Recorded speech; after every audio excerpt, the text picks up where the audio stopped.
آج کے سبق میں ہم انشاءاللہ تعالیٰ سورۃ البقرہ کی آیت نمبر 131 کو گرامیٹیکلی انالائز کریں گے، اور آیت آپ کو اسکرین پہ لکھی ہوئی نظر آ رہی ہے۔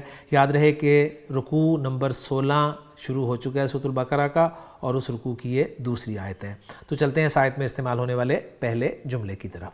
پہلا جملہ ایک مختصر سا جملہ ہے کہ اذ قال لہ ربہ اسلم، جس میں آپ کو اذ نظر آ رہا ہے جو کہ ظرف ہے، اور یہ ظرف جو ہے یہ اپنے مضاف الیہ کے ساتھ مل کر اذکر فعل محذوف کے مفعول بہ کے طور پہ استعمال ہوتا ہے۔ تو اذ جو ہے ظرف ہو گیا اور قالا فعل آ گیا، اور قالا چونکہ پہلا صیغہ ہے تو اس کا فاعل جو ہے وہ کچا ہے، یعنی کچا سے مراد ہے کہ آگے آ سکتا ہے اسم ظاہر کی صورت میں۔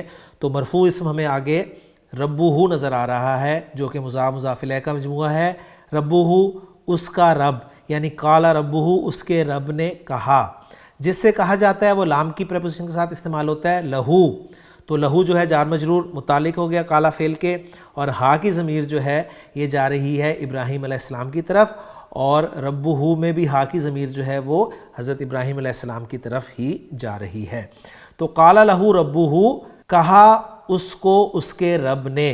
اب کیا کہا؟ مفعول بہ چاہیے جو کہ مقول القول ہوگا، جملہ ہوگا وہ ہے اسلم، جو کہ ایک فعل امر کی صورت میں آ رہا ہے۔ اسلم یسلم اسلاما، مطیع ہونا، ان معنی میں استعمال ہوتا ہے۔ سین لام میم مادہ باب فعل، اسلم فعل اور فاعل ساتھی ہے، انتا ضمیر مرفوع اس کا فاعل ہے، اور یہ جملہ فعلیہ انشائیہ جو ہے یہ قالا کے لیے مفعول بہ بن جائے گا، لہٰذا محلاً منصوب قرار دیا جائے گا، مقول القول ہو جائے گا، اور قالا فعل اپنے فاعل مفعول بہ اور متعلق سے مل کر جملہ فعلیہ خبریہ ہو کر مضاف الیہ ہو جائے گا اس ظرف کے لیے، اور اس ظرف اپنے مضاف الیہ کے ساتھ مل کر ایک اذکر فعل محذوف کے لیے مفعول بہ بن جائے گا۔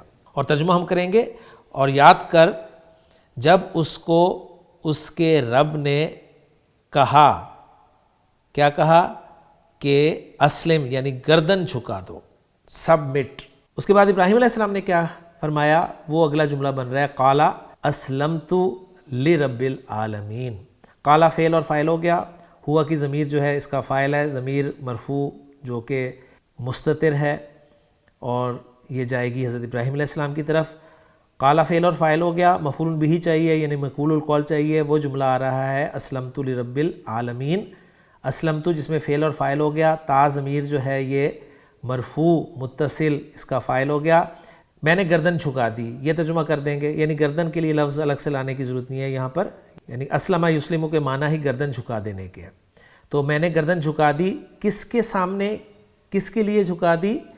لرب العالمین، لام جارہ اور رب العالمین جو ہے یہ مضاف الیہ کنسٹرکشن مجرور، لام جارہ اپنے مجرور کے ساتھ مل کر متعلق ہو گیا اسلمت فعل کے، اسلمت فعل اپنے فاعل اور متعلق سے مل کر جملہ فعلیہ خبریہ ہو کر مقول القول مفعول بہ لہٰذا محلاً منصوب قالا فعل کے لیے، قالا فعل اپنے فاعل اور مفعول بہ سے مل کر جملہ فعلیہ خبریہ ہو کر یہ جملہ تو آپ کا جو ہے جملہ مستانفہ بن جائے گا۔ تو الحمدللہ جی یہاں پر ہماری سورۃ البقرہ کی آیت نمبر 131 مکمل ہو گئی۔